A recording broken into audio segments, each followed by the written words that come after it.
Today I'm going to be showing a little quick fix on window unit air conditioners when they start leaking and getting water all over, like usually it's the windowsill that they're sitting on. I cut a hole in the wall and installed this one in my room. The problem is that the water's not actually making its way to the real drain hole because the drain hole in the unit is higher than the rest of the base of the unit.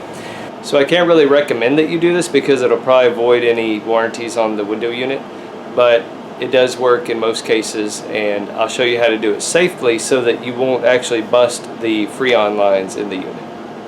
All you need is a drill and a drill bit and a small piece of tape. The reason I recommend having a little piece of tape is so that you can gauge on the drill bit how deep you're going into the unit, so if there are any Freon lines or anything you need to avoid, then you know when to stop.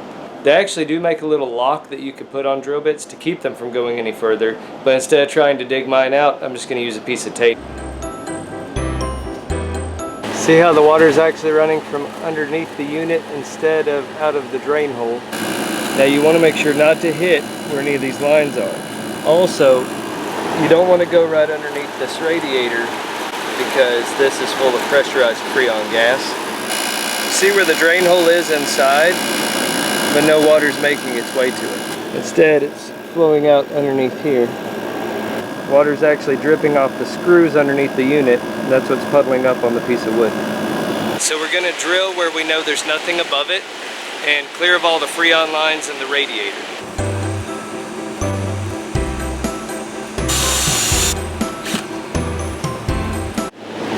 You can see the water pouring out of it now.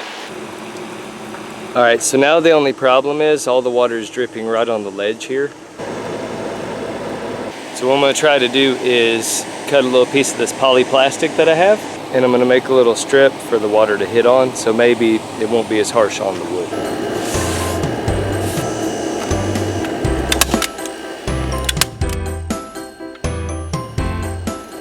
Alright, so it's not the prettiest fix in the world, but it is functional and it is going to help save the life of this wood from rotting any sooner.